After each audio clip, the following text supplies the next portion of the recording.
friends, good morning to myself. Guys, welcome back to my channel. If this is your first time tuning in, thank you for coming. If this is your second time, if you're like part of like my 10 regulars that are constantly watching this, then thank you. You're far too kind, yeah. I hope you guys are having a beautiful week. It has been for one of those weird emotional weeks. Like, there's been so much going on around in the world that this week has just been like a ugh, okay, can we like just wrap it up already so we can like move on from this, so we can start moving on from these little things. So in this video I am going to be talking about how to take off your emotional well-being, especially when it pertains to traumatic events that happen around the world or social issues. I am one of those people that has always found myself getting too wrapped up when things are happening. Sometimes I don't know how to separate, you know, how to just be like, sis, I know you're passionate, but this has nothing to do with you. Like, it's okay to separate yourself from this issue. Only because I do feel quite a lot, like I'm very empathetic. So a lot of things have happened this week that just made this week a bit of a sour patch. And obviously because of that, Facebook, Instagram, Twitter is just like a sad and depressing place to be right now. And I think that as a society, we do not talk a lot about how to deal with things like this. We do not have a lot of conversations that are healthy around how to actually maneuver when things like this are happening, because sadness is literally everywhere, especially if you're from Australia. We just had bushfires. We're still in the middle of experiencing bushfires. People are losing their homes, people are losing money, businesses are shutting down. There's freaking animals dying at the rate of which I wish flies could die. So it's just been such a sad atmosphere, and I think that it's important to be mindful of your emotional health around this time. It's very easy actually not realizing ways that we could be experiencing grief as a community, or we could be experiencing anxiety as a community. So when things like this are happening around the world, it's very important for us to be mindful of the ways that they actually affect your emotions and the ways that they actually affect your moods as well. That's something that's very easy to not look into, because you don't want to feel like you're a bit of a sucker, or whatever way that we understand emotions around things like this around this time. So the first tip is to practice deep breathing. I know this is something that people feel like, why do we need to learn breathing practices? But honestly, learning how to breathe is very, very important, especially if you're somebody who suffers from mental health issues or has anxiety, or even somebody that is quite sensitive and gets a bit too emotionally involved in societal issues. What I mean by practicing deep breathing is just remembering to breathe. When things like this are happening, it's very easy to tense. It's very easy for our bodies to feel tense around this time around when things are happening. So just reminding yourself to take deep breath every now and then is very important. A, because it relaxes your body.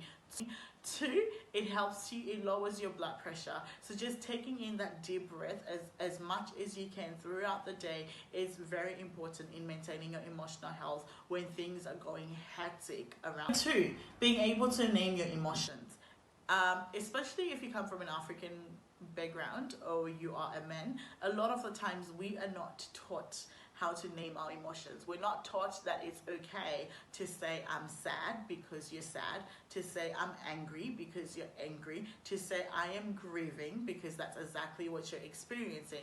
We're taught to sort of hide exactly how we're feeling, and that can be very problematic. When you cannot name your emotion, you're not able to allow yourself to actually feel it and experience it. You're not able to then not control but adjust the way that you react to. If you're not able to actually name what you're feeling, it's impossible for you to then communicate that to another person who can help you to understand the emotion that you're currently experiencing, or who can help you to unload the reactions that you're having. It's also difficult to then communicate that to yourself. And what tends to happen when we are unable to communicate our own emotions to ourselves and actually by name them, we end up being quite judgmental towards us, or we end up brushing it. So we need to be able to actually name how we're feeling as it is, instead of hiding it and trying to cover it up or trying to make it feel more understandable, especially around this time, because then we need people that can help us. We need people around us to also understand what we're feeling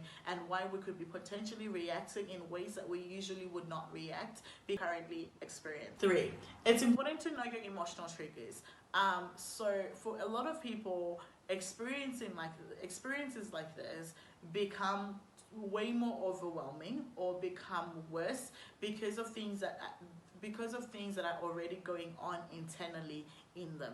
If you are not able to identify your emotional triggers, you will not be able to separate what is happening to you and what is happening around the world. If you're already experiencing maybe anxiety or depression, right? When things like this are happening, when you're constantly, like when you turn on the news and there's a bushfire, Trump is starting World War IV, somebody has just died. There was, there's the new virus in China, right? All those things have nothing to do with you on an immediate basis, but because you're already experiencing emotional conflict in you, you're going to take those things and attach them to what you're already experiencing. However, if you know what your emotional triggers are, if you're aware of yourself, then you're capable of actually separating the events that are happening around you and the things that are actually happening within you. So it's very important for you to be emotionally aware. It's very important for you to know what your emotional triggers are. Also, that way, so you can form boundaries around what you're taking in. Knowing what makes you angry, what makes you sad, what makes you anxious, what makes you feel depressed, what makes you cry, helps you to be better prepared. Number 1, better prepared for your reactions. So for example, on the morning that we found out that Kobe had died, so the day before that was the 26th of January, which is Australia Day. So I was already in a terrible mood because that day just honestly triggers me, and I'm not even Aboriginal, but because we have similar backgrounds and similar things have been done to us as tribes or as nations, I really identify so much with them, and it makes me so angry when I see people being oblivious to the pain that they're suffering and the pain that they have suffered. So on the 26th of January, I was already in such a foul mood. I was already getting pissed off, going through my timeline, seeing people that I respect, people that I feel like, wow, this is a community leader, this is who I aspire to be. Seeing them celebrate Australia Day and seeing them not even say a word about what the day represents made me really angry, and it just put me back in that, that place that you get into as a black person when you see racial stuff going on. That's exactly the place that I was on the 26th. And on top of that, that's already like an annoying day for me because it's an anniversary of my engagement, which obviously did not last. So it was already like an irritating day, right? And then to then wake up to the news on the next day of Kobe dying, and what made it worse was that he died with his daughter. And for me, for the past 3 months, I had been watching a lot of videos about him and his daughter and the things that he says about her and how he felt like he was such a daddy's girl. And watching there was a video that he posted with Will Smith and a few other guys. I think this was like a few weeks ago, and it was like a men's talk. I don't know what program that is actually, I'll have to check, but there was a program that they were on, and Will Smith was talking about raising his Willow, and he was talking about raising his daughter. So then to wake up and then find out that they had both died, that was then very emotional for me, right? But then the thing is, I immediately started crying. And normally, if you do not understand yourself, if you don't understand your emotions, and normally for me, prior to me going to therapy and me getting to know getting to be more self-aware, that's something that I would have been like, are you stupid? What's wrong with you? Like, why are you crying? Because I always identified crying as weakness. But because I'm emotionally aware and I also know my emotional triggers, I didn't then become judgmental of myself in that moment. So I just allowed myself to have that moment. I cried about it straight away. And when I realized that the crying was getting a bit too much, I decided to call my friend because I know her. I know she identifies with me. I know that she's very emotional. She's a crier like me. So I knew that if I called and I was like, oh my God, I'm crying about this and this is making me so sad, she would totally understand it. So it's very important to know yourself like that, to know your emotional triggers like that, because then when your body reacts to them, you don't get into a judgmental state and you don't get like into a what's the name, into a tough love state of, why are you crying? You need to shut up. Like, why are you upset about this? But you actually take time to understand yourself. 4, talking to people that understand you. I think that it's important for us to know who we communicate certain things to. I think it's very important for us to identify the people that we can go to when things like this are happening. We need to be able to know who to go to. Don't go to people that are going to make you feel worse. Don't go to people that have no boundaries and that are going to tell you, oh, you need to grow up, you need to stop being such an emotional person. Only go to people that you actually know, if I go to this person, they're going to understand how I feel, and because they understand how I feel, they're going to be able to help me to unpack it, to unpack my feelings, and I'll be able to then organize them as well as I should. So it's important to know who to talk to, knowing your boundaries or forming your boundaries, and that you are a human being. You're entitled to your opinions, you're entitled to your emotions, you're entitled to how you feel. And anyone that does not allow you to express that, you need to form boundaries around them. One of the ways that you can actually exert your boundaries on days like that or during times like that is being able to filter what comes through on your social media platforms. Also blocking or deleting people that do not post things that you feel are helpful to the situation.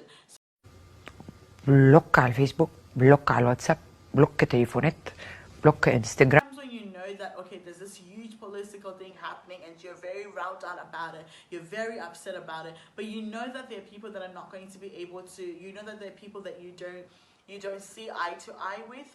When they start those conversations, simply tell them, look, I'm actually not okay having this conversation, just to protect myself, just to protect my own emotional health. So it's very important for us to learn to form boundaries around the conversations that we have, or the things that we allow ourselves to see when things like this are happening. I know that as a society, we have such a, well, it didn't happen to you, so why are you touched by this? But sometimes we cannot help the way that we feel about different things. You can't tell yourself not to get sad because you just had somebody else die. You can't tell yourself not to get emotional about bushfires when you know that that could have been potentially you. So I think it's important for us to just find healthier ways to take care of ourselves when these things are happening, instead of trying to push them away and ignore them and pretend as if we are such a tough society and we're never affected. That's why I wanted to make this video. I do hope that you guys find it really useful, and these are tips that you can also use in your day-to-day life. It's not just necessarily around social issues, it's just